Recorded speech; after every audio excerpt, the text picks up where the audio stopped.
6.6 million followers, 13.1 million followers, 23.9 million followers. Grandparents have been blowing up on TikTok for years, but what if I told you that some of them are making up to $100,000 every single month purely from social media? But what if I also told you that these grandparents, although they always seem so happy in their videos, actually hate being filmed and posted on TikTok? What if I told you that they feel pressured by their grandchildren to keep being in TikTok so that they can make money for them? And what if I told you that none of these grandparents even know that someone else is making money off of them?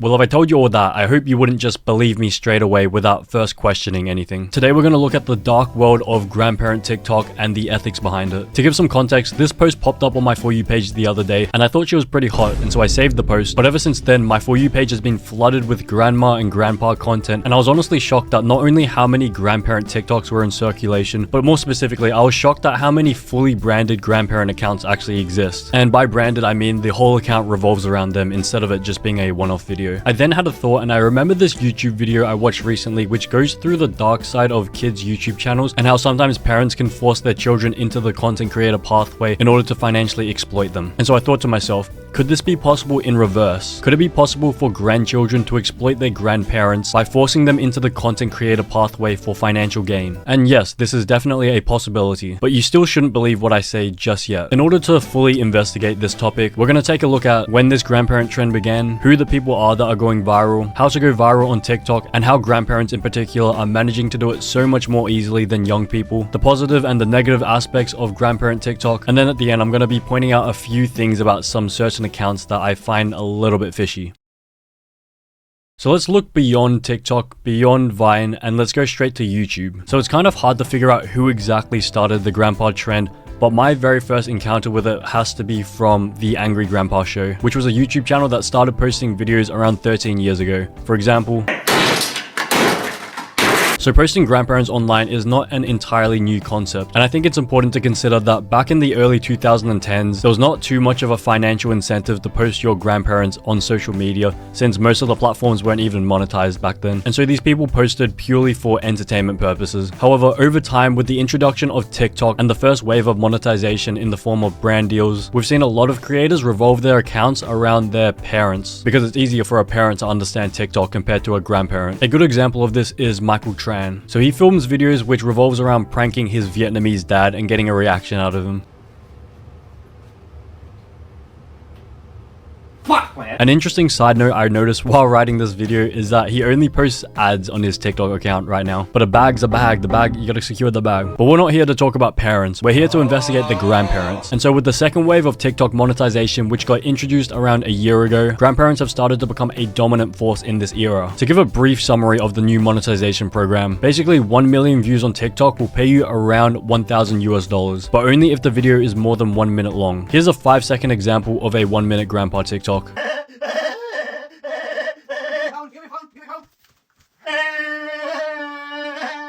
Stages of getting your phone taken away, more like stages of getting your virginity taken away. Anyways, although a lot of these grandparent accounts existed before this new monetization program, I've noticed almost all of them are going pretty hard at the 1-minute TikToks in order to really capitalize off them. Some accounts have even been posting daily. And additionally, there's also been a rise of even more grandparent accounts in order to join this monetization program as well.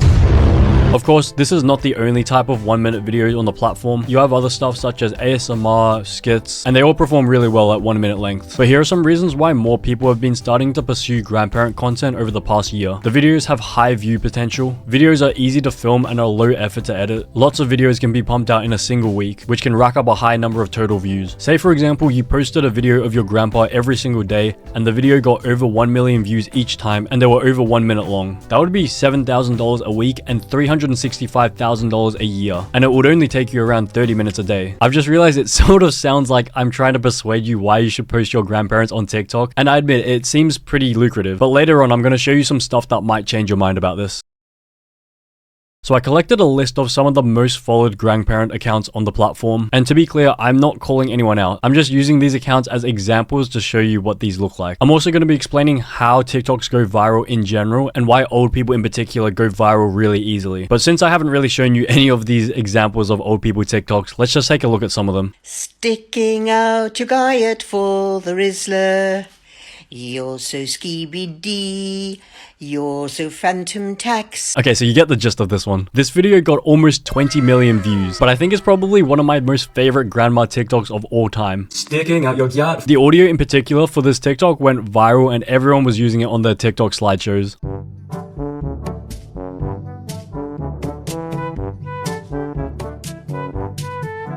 I don't even know whether that grandma knows what that thing is or whether she's even used it before, but this video got over 50 million views. Wait, why does she even own one of these? Does she have like an OnlyFans or something? I don't have a boyfriend and I don't want it. And if I want one, I could have 4 or 5 of them if I want.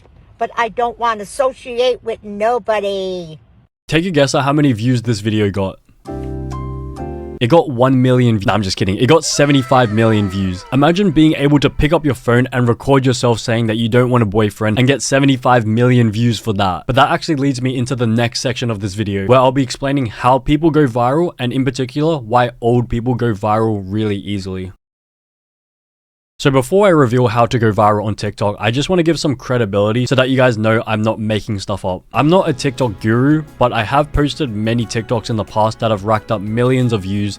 Not 75 million, but it's enough for me to collect the relevant data and draw some conclusions. This section is not an in-depth TikTok tutorial, and so I'm going to explain the basics of a viral TikTok in very simple terms. So the elements of a viral TikTok are a strong hook to stop the viewer from scrolling on their For You page, a build-up towards some sort of goal that's either mentioned or assumed from the hook, an unexpected climax or ending to the video. Other elements that people think affect virality include hashtags, and the time of day that you posted at, but the truth is those things don't matter at all. You can post videos with no hashtags and they can get millions of views, or you can post videos at random times of the day and they can still get millions of views. Just a side note about that second point, I have an example of a TikTok where in the first 24 hours it didn't even reach 100,000 views, and I was like, damn, the video must have just been pretty stupid because it was just a random idea I thought of and I filmed it in 15 minutes and posted it. But the thing is, throughout the week it kept on getting more and more views, and now it has around 9 million views. But to get back on track, let's take a look at this TikTok, for example, to showcase the elements of a viral TikTok. So you can see the hook is the stages of showering. So everyone showers and they want to see whether their routine is the same as this guy's routine. The build-up is the numbered steps towards the final step. And the final step is staring at the wall in your wet towel. So it's sort of an unexpected step compared to the rest of the steps. And then since a lot of people probably do this and it's relatable, they send the video to their friends and they get so many more views there. Once again, this is not an in-depth TikTok guide. I could talk about TikTok virality for hours because there are so many smaller things that you need to consider as well. But that's not the point of this video. So that video I just showed you guys was a 1-minute video and it had 20 million views. And so it made $20,000. That is pretty insane, honestly. But the interesting thing I'd like to point out is that if you put a 20-year-old guy in that exact same video instead of the grandpa, the video would get around 1 to 3 million views max. If you think I'm saying this out of my ass, then take a look at this video.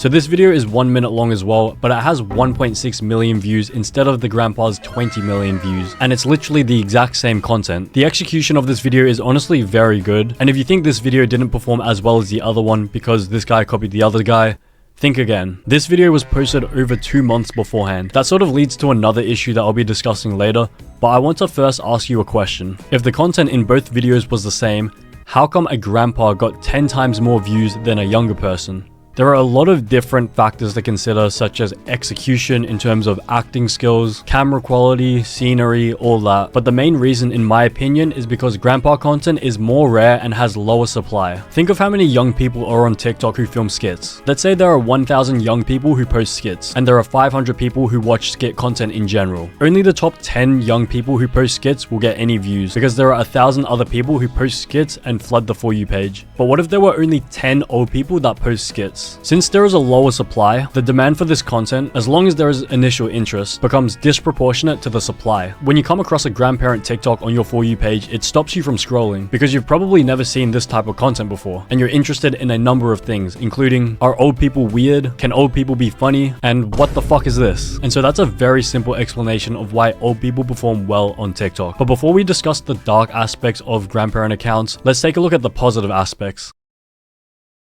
So there are actually lots of different reasons why grandparent accounts can actually be beneficial instead of exploitative, but I've summarized them into 3 main reasons. The first benefit is that grandparent accounts can help boost mental health and provide a sense of purpose. I'm sure you're aware that once old people retire, they don't really do too much afterwards. Perhaps this is limited by physical strength or mental strength, but sometimes grandparents really want to continue pursuing some sort of goal or working towards something in order to feel a sense of purpose or fulfillment, but their bodies just can't handle it. Well, that's where TikTok comes in. By helping your grandparents create an online personality and work on videos, it sort of keeps them stimulated and gives them something to look forward to every day. To be honest, in the very beginning stages of any social media platform, it's always very exciting getting your first 1,000 followers, first 10,000, and then your first 100,000 followers. These grandparents may genuinely find it fun to film and produce content that people all around the world can enjoy. And this can also help overcome any physical or mental isolation that these grandparents may be feeling, perhaps due to the death of a partner. With branded accounts, they can also build a genuine community full of loving fans who want to support them and celebrate their content. I think a good example of this would probably be the Ross Smith account, because she genuinely appears to be enjoying spending time with her grandkids and just filming creative TikToks. Not gonna lie, when I'm old, I'd probably rather film TikToks and do creative stuff every day rather than just sit around doing nothing. The second benefit is that filming and producing videos can help preserve family memories and strengthen relationships. When you post stuff online, it stays there forever, and these can act as time capsules and memories that you can rewatch years later, but you can also show future generations. When you think of relatives who may have passed away, you maintain memories of them in your mind, but over time we begin to forget certain details or events unless we really have a video copy or some photographs of what happened. For example, like a certain Christmas day. However, with short form videos, you're able to create an infinite amount of videos and memories that can act as time capsules to look back on years later. As well as creating family memories in video format, you can also create memories in the form of strengthened relationships. When was the last time you saw your grandparents? Do you think your grandparents would like to see you more often? By creating grandparent accounts, this could help strengthen your bond over a shared passion, which may be content creation. Imagine how happy your grandparents would be to spend time with you every day,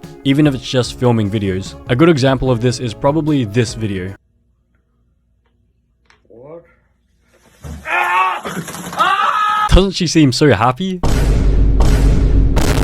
The third benefit, of course, is the financial aspect. Creating TikToks can be a way for grandparents to earn some extra money for themselves to fund expenses such as traveling and other things that people do in retirement. I've never been retired before, and so I can't really give any personal examples. So there are 3 ways that they can monetize their content. So the first way is through 1-minute videos and getting the ad revenue there. Second way is through brand deals. And the third way is through monetizing their skills. For example, perhaps your grandma likes knitting. I know that's very cliche, but perhaps they could create a store for their knitting creations, and the sales funnel could come through organic TikTok videos. An example of a grandma that does a lot of brand deals is this one. You're not gonna believe it. I fell in love. He's sweet and smooth, and he smells really good. 3,000 years later. Dr. Teals is my new sugar scrub. I am terrified, but this ad got 11 million views, and so I assume she got paid around $50,000 for this ad. So yeah, it's pretty lucrative. Once again, I've just realized it sort of sounds like I'm trying to persuade you to create a grandparent account, and to be honest, the benefits above only apply if the person in question really truly has a passion of creating videos. If they don't want to do this, then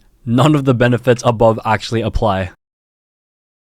And so now I'm going to discuss some of the negative implications of these grandparent accounts and why some of them may be a little bit shady. So I've separated this into 5 different reasons. The first reason is monetary exploitation and a lack of consent. With these accounts, there is a huge risk of exploitation. And by exploitation, I mean pressuring or forcing your grandparents into the online spotlight in order to make money from them. By now, we all know that old people get views. And so some people will use this to their advantage because they see it as easy money. Issues arise from a few things. A lack of financial transparency, as in not telling your grandparents how much you're making from their videos. I would assume this would be very easy to hide from them because even now, a lot of young people don't realize how much money you can actually make off TikTok. And so this can lead to even more exploitation because the grandparents may think that they're just filming and posting all these videos just for fun and to bond with their grandchildren, when in fact there is an ulterior motive to it. Another thing to consider is that grandchildren may eventually become very dependent on these grandparent accounts in order to make money and make a living, to a point where even if the grandparents grandparents knew about how much money they were making, they may feel pressured to continue posting videos even if they don't want to, so that they can keep financially supporting their grandchildren. In terms of consent, there also may be a lack of informed consent about what creating an online presence really entails and the risks and the benefits, because there can definitely be negative impacts on their life and also their health. Before we move on to the next point, I just want to say that I'll not be providing any example videos for any of these points because I don't want to call anyone out specifically, but later in this video I'm going to look at an account and point out some things that I've noticed. The second reason is reduced privacy and damaged digital legacy. As you may or may not know, when you post yourself online consistently and build a following, your sense of privacy naturally decreases. The things that were once known by only your friends and family are now known and seen by millions around the world. The specific part of privacy I want to mention is getting harassed in public. You may think that all grandparents look the same, and I don't know whether that's like discriminatory, but I honestly wouldn't be surprised if some of these grandmas with millions of followers have been recognized in public or have even been harassed. Other privacy concerns include identity theft and scams such as impersonation. To touch on the dignity and legacy aspect, videos that are posted online remain there forever. Does your grandparent really want to be remembered for these things that you're posting about them online? How does that affect the way that future generations see them? And how does that affect the way that they personally see their legacy being left behind as they near the end of their life? The third reason is damaged family dynamics. Family conflicts may occur relating to whether the grandparent should be posted online in the first place, but also who should keep the money and who should be in the production team. To be honest, a grandparent account could be easily run by just the grandparent and one person who films, scripts, and edits the videos, and they could post a 1-minute TikTok every day and earn $1,000 every single day. But if you were to introduce another person into the production team, the profits would need to be split in half. Although with another person you could increase the speed of the scripting, filming, and editing process, you still need to consider how many videos the grandparent actually wants to film in a single day. You can't really expect them to double or triple the amount of hours that they spend filming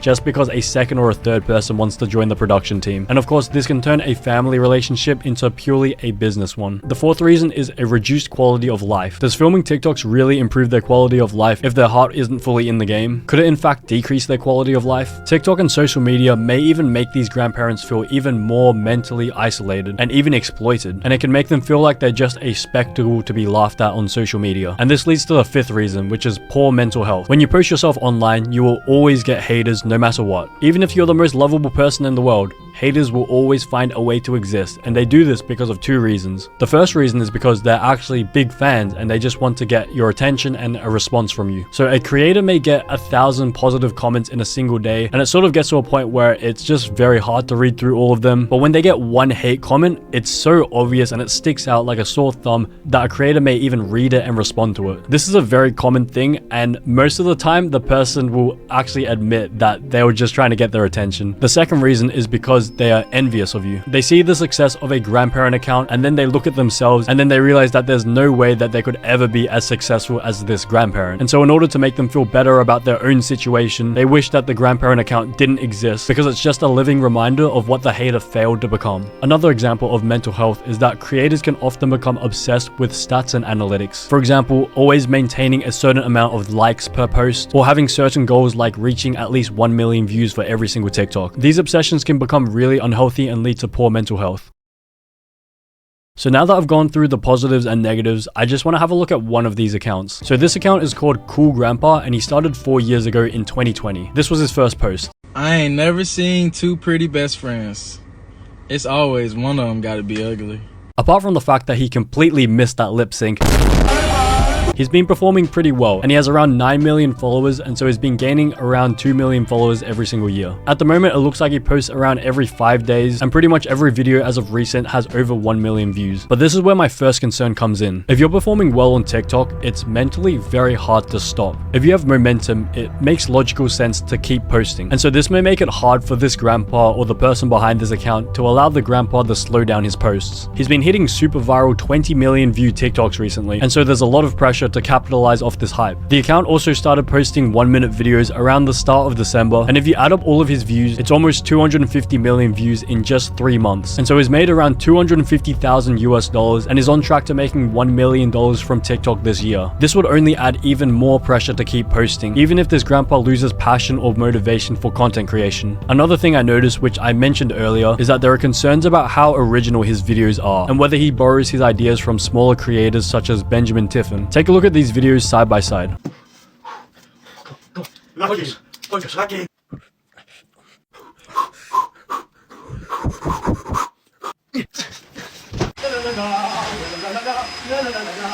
Cool Grandpa posted this video 24 days after Ben, and so it's a bit concerning how easy it is to insert yourself into these skits. Here's another example.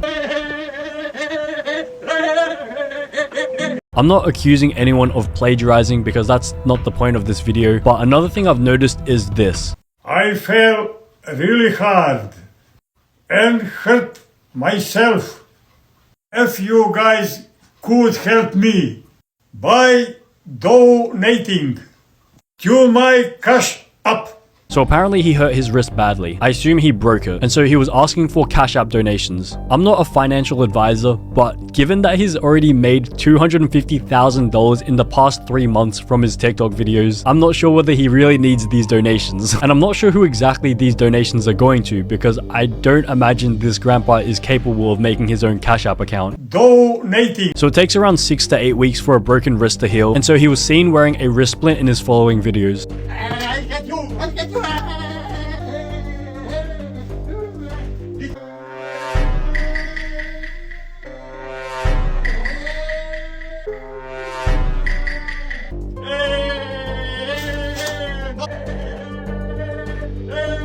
But then 2 weeks later on Valentine's Day, he was seen in a video where he does not wear the splint.